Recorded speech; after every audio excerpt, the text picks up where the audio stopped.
हफ्ते की 8 मई को शेयर बाजार ने हफ्ते की दमदार शुरुआत की। आइए इसमें जानते हैं कि डीलिंग रूम्स में डीलर्स ने किन दो स्टॉक्स में अच्छे रिटर्न के लिए दांव चला है। 8 मई को निफ्टी 18,300 के करीब पहुंच गया। बैंक निफ्टी में 600 पॉइंट से ज्यादा का उछाल नजर आया। मिड कैप का भी जोश हाई बना रहा। बाजार को ऊपर जाने के लिए बैंकिंग फाइनेंस शेयरों से तगड़ा सपोर्ट मिला। HDFC ट्विंस करीब 1.5% ऊपर कारोबार करते नजर आए। बजाज फाइनेंस और बजाज फिनसर्व भी 4 से 5% तक उछल गए। इंडसइंड बैंक 5% ऊपर चढ़कर कारोबार करता नजर आया, लेकिन सरकारी बैंकों में दबाव भी दिखाई दिया। मैरिको और ब्रिटानिया के अच्छे नतीजों के बाद FMCG सेक्टर फुल जोश में नजर आया। इंडेक्स रिकॉर्ड ऊंचाई पर पहुंच गया। वहीं मैरिको 8% उछाल के साथ F&O का टॉप गेनर बना। ब्रिटानिया भी साल के उच्चतम स्तर पर पहुंच गया, जबकि ITC नेस्ले में भी खरीदारी देखने को मिली। चलिए इसे में जानते हैं कि डीलिंग रूम्स में डीलर्स ने किन दो स्टॉक्स पर दांव चला है। UPL डीलर्स ने UPL के शेयर में अपने क्लाइंट्स को खरीदारी करवाई है। डीलर्स की शेयर पे BTST यानी आज खरीदने और कल बेचने की सलाह है।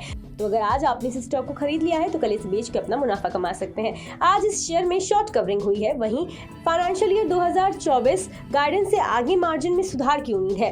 डीलर्स का कहना है कि इस शेयर के 750 से 760 रुपए के लेवल तक जाने की उम्मीद है।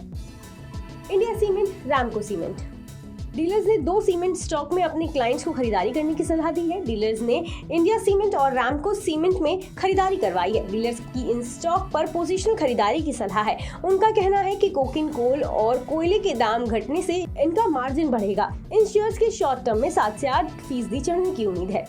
बता दें कि CNBC आवाज पर हर दिन एक खास शो कमाई का अड्डा में एक खास सेगमेंट डीलिंग रूम्स चेक पेश किया जाता है, जिसमें यतिन मोहता सूत्रों के द्वारा ब्रोकरेज हाउस के डीलिंग रूम से ये जानकारी हासिल करते हैं कि आज किन दो स्टॉक्स में ब्रोकरेज ने अपने क्लाइंट्स को सबसे ज्यादा ट्रेड लेने की सलाह दी। डीलर्स ने आज कौन से शेयर खरीदे और बेचे हैं और आज के टॉप ट्रेडिंग आइडियाज क्या है। इसके साथ ही किस वजह से डीलिंग रूम में इन स्टॉक्स पर दांव लगा है या किस स्टॉक में आने वाले दिनों में कितने रुपए तक और तेजी नजर आ सकती है। बता दें कि यहाँ मुहैया जानकारी सिर्फ सूचना हेतु दी जा रही है। मार्केट में निवेश बाजार जोखिमों के अधीन है। निवेशक के तौर पर पैसा लगाने से पहले हमेशा एक्सपर्ट से सलाह लें। मनी कंट्रोल की तरफ से किसी को भी पैसा लगाने की यहाँ कभी भी सलाह नहीं दी जाती है।